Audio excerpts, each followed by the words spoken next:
Welcome everybody. This is week 3 of our individual skills training. I hope you're enjoying the videos and the drills and making good use of the shooting and dribbling program and tracking your results and hopefully getting a little bit better as we progress through the various weeks. We're still in lockdown and we still need to work on our game. We're going to start with the pound dribble, and as the name of the drill suggests, you want to try to pound that ball into the ground. Try to put a hole through the ground if you want to use sort of that imagery. And we're not going to go too low or too high. We're going to kind of keep it around our waist, okay? And it looks something like this.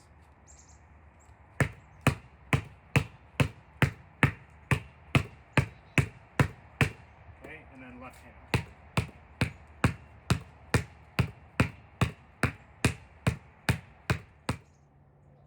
Next, we're going to do the crossover. Want to keep the dribble between your knees to start for a minute, nice and low.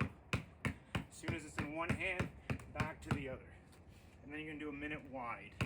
Remember, when you're going wider, have a little bit more rhythm and movement with your body.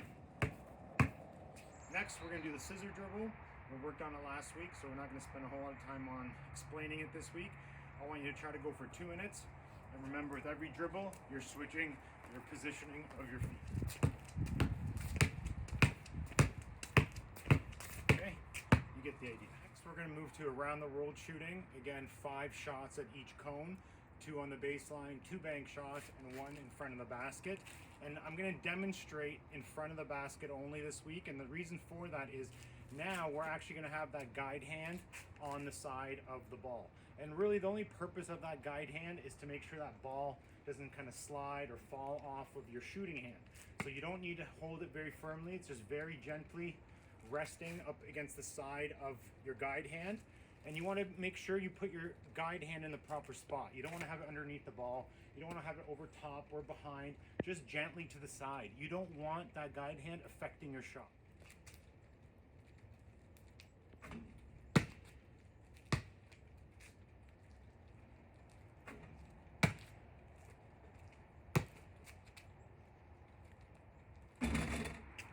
So you still want to make sure you have your feet balanced, you have your eyes on the target, you have your elbow underneath the ball, and that you're following through nice and high, flicking that wrist, okay?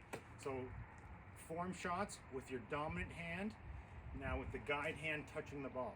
When you're going on your weak or non-dominant hand, again, most of you, it's going to be your left hand, I still want that guide hand just off to the side, okay? You don't need to have your guide hand actually touching the ball when you're doing your shots with your non-dominant hand. So next we're going to do an alternating pound dribble to start your dribble series number 2.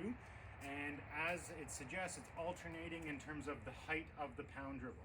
So the first level is going to be at the knees, second level is going to be at the waist, third level is going to be below or at your shoulders. And you want to adjust your body positioning with the height of the dribble. So when you're really low at the knees, your body's got to be really low. Pound, pound, pound, pound, pound.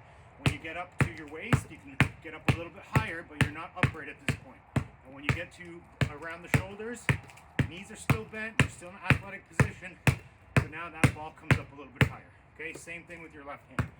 At the knees, keep your head up as best as you can. At the waist, pound that ball, and then at the shoulders. Knees still bent. And I'm actually trying to catch that ball out of the corner of my eye. I'm trying to see where that ball is. The last 2 dribble series number 2 exercises involve both dribbling and one-handed push passes. So I'm going to encourage you to start slow, and as you get more comfortable with it, to pick up your pace. And the first one is going to be through the legs with a pass, okay? Through the legs, one-handed pass off the wall, catch it, through the legs, one-handed pass against the wall.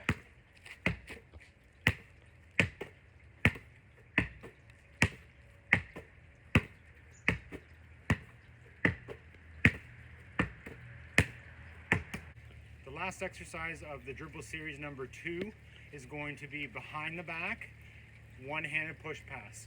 Catch it, behind the back, one-handed push pass against the wall.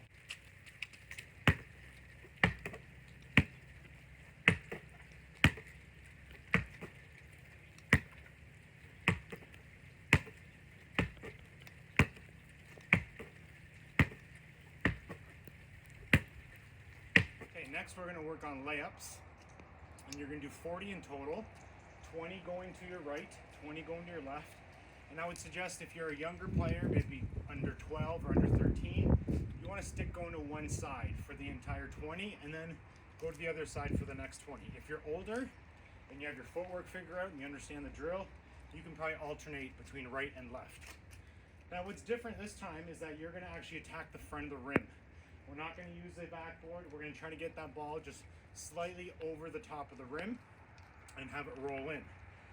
Now what's important is when you go around the cone, you're gonna start underneath the basket, you're gonna go around the cone, the right cone, with your right hand, and you're gonna finish your layup with your right hand, which means you have to take proper footwork. Your right, left, finish. When you go to the left, you're gonna dribble with your left, turn the cone around the cone, and attack with your left hand, which means you have to take your left, right, and finish. Now there's different ways of finishing. You can do a finger roll, you can finish with almost like a flick or a little shot. What I want you to focus on is finishing above your shoulders, okay? Whether it's you roll it in or whether you flick it in, make sure you're finishing as high as possible.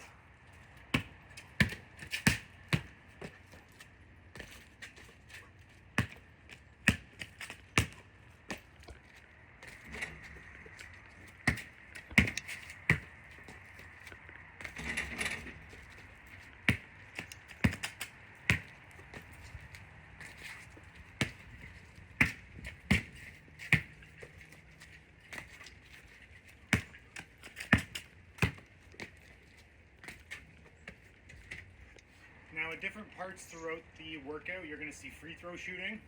I'm not going to demonstrate again, I've done it 2 weeks in a row, but I do want to remind you of 3 things. Hopefully by now it should be sort of on repeat in your mind. First thing being line up your foot right down the middle of the basket. Have a routine. Exhale before you shoot. Okay, make sure when you're there and you have your routine, you're looking at that basket. You don't want to be trying to finish your routine, breathe, and then look at the basket. That's going to take you some time to find the basket. It's just going to distract you from your shot. Okay, the final drill we're going to do for this week are going to be a combination of some of the things we've been working on. So it's going to contain a spin out. Okay, hopefully you're all very comfortable with that, spinning the ball out.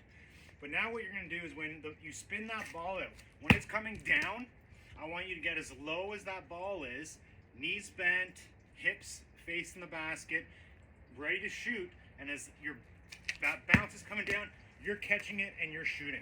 So these are going to be spin outs into jump shots, and it's going to be around the free throw line or a little bit closer as you like, and 20 shots.